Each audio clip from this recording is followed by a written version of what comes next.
ఇవి తెలుసుకుని పవిత్రంగా ఉండాలి. ఎందుకంటే ఈ మధ్య కొన్ని కొత్త వస్తున్నాయి. నేను సందర్భరహితంగా చెప్పట్లేదు, అవసరమైన చెప్తున్నాను.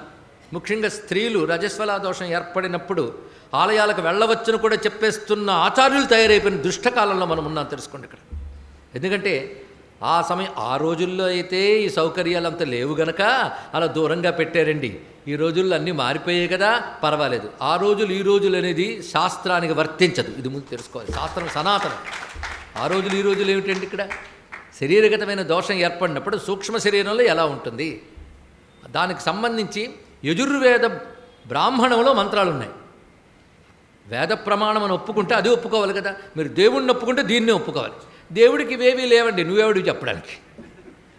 దేవుడికి ఇవేవీ లేవో నీకు చెప్పాడా? సర్వవ్యాపకమైన పరమాత్మకి ఏవీ లేకపోవచ్చు, కానీ ఆలయంలో మనం పెట్టుకున్న శక్తికి నియమాలు ఉంటాయి, ఇది తెలుసుకోవాలి.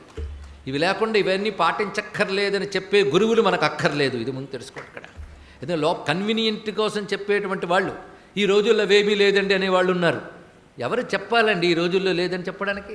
దేవత అంటే, పూజ అంటే నియమం కూడా ఉంటుంది. నియమం ఉంటేనే భగవంతుడు, తెలుసుకోండి ఇక్కడ. రజస్వలా దోషాలు ఉన్న వాళ్ళు కూడా గుడలకు వెళ్ళొచ్చు, పారాయణలు చేయవచ్చు. ఎందుకంటే కృష్ణుడు చెప్పాడు కదా, సర్వకాలేచ మా మనుస్మర అని. అనుస్మర అన్నాడు కానీ అర్చనం కురు అన్నాడా? ఎటు అన్విస్తున్నాం మనం ఇక్కడ?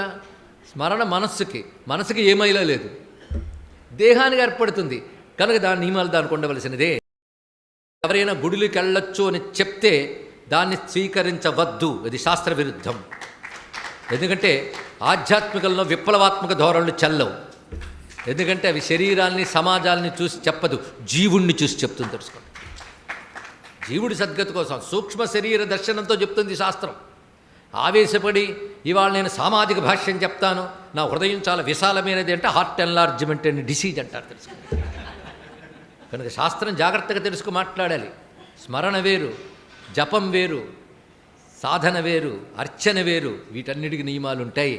అందుకే ఆలయాల్లో కొన్ని నియమాలు పాటింపబడాలి. అదృష్టవశాత్తు కొన్ని నియమాలు ఉల్లంఘించేటువంటి దుర్మార్గాలు పెరుగుతున్నా ఇంకా కలి ప్రభావం అంత పడకుండా ఏ మహర్షుల తపస్సు కాపాడుతోంది గనక కొన్ని ఆలయాల్లో నియమాలు పాటించబడుతున్నాయి.